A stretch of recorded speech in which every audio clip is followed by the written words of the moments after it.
Gov. Let's go now to a raging debate out there over the use of Twitter during a tragedy after a mother sends a tweet about her son's death. Now, here's what happened. Prominent mommy blogger Shellie Ross sent this tweet on Monday at 5:22 p.m. Fog is rolling in thick, scared the birds back in the coop. 1 minute later, her son called 911 to report that his 2-year-old brother was floating unconscious in the pool.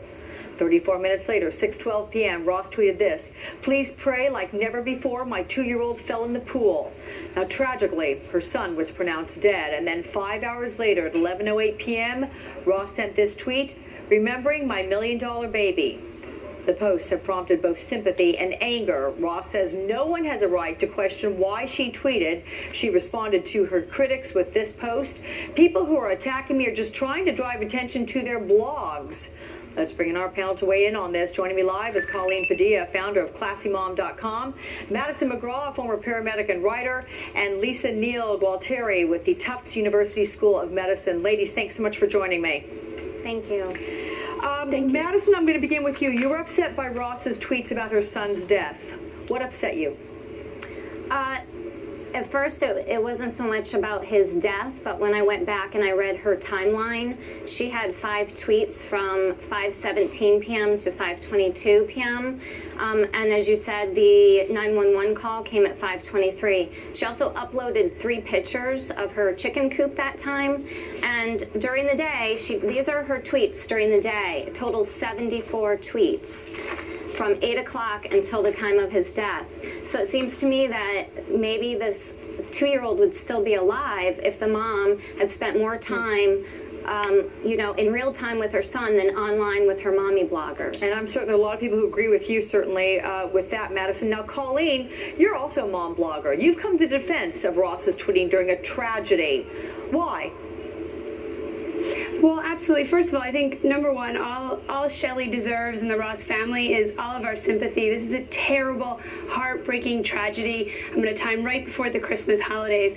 But for today's digital mom, the internet is where we seek answers, advice, collaboration, and friendships. This was Shellie's real-life community that she reached out to in a time of support. To Madison's point, though, to the exclusion, you're talking about this digital online relationship with fellow moms, to the exclusion of actually doing the mommy work? Well, absolutely not. I mean, you can tweet whenever you want to, connect with your friends. I wasn't there. None of us know what happened, the day of this accident. Okay. Colleen, you say that you would also consider reaching out to your online community in a time of need. How come?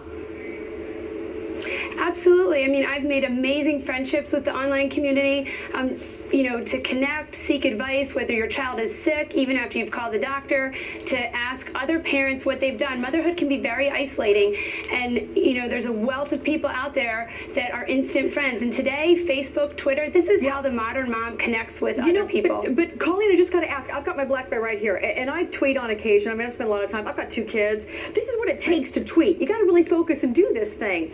I mean, do you do this in the middle of a crisis with your child, or are you right on it with your child? I mean, obviously, I'm coming in a little bit biased. Well, I think she didn't do that. Right. My understanding is that she did not tweet right on in the crisis. She was tweeting, while she was waiting for prayers and support. Okay, Lisa. This is like a half hour later, is my understanding. Okay, Lisa, I want to bring this in because you are an expert in social media and public health, and you say it is hard to understand under the circumstances how somebody could sit at their computer or phone or BlackBerry, whatever, and type during such a devastating situation. What's your take?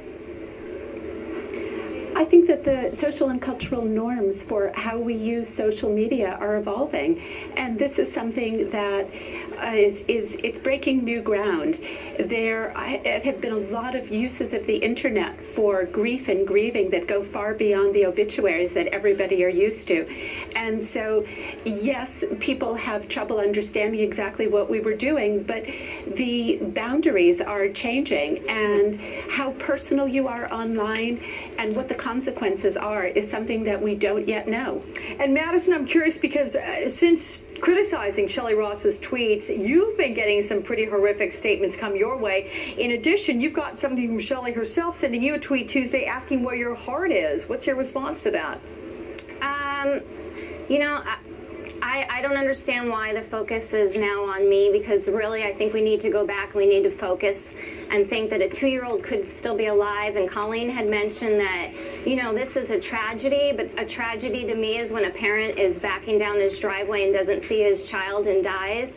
You know, reckless endangerment is when you're backing down your driveway and you're tweeting and you don't see your child and you kill him. Yeah. And you know, and all these people are coming out in support of her, which is fine, but I can't understand why she continues to Twitter. She was twittering while her child drowned, and if I would not be on Twitter, I would throw my iPhone and my laptop out the window. I would be devastated. All right, well, ladies, I want to thank you for the discussion, live as it may be. Colleen Padilla, Madison McGraw, Lisa Neal Gualtieri. Thanks so much. Thank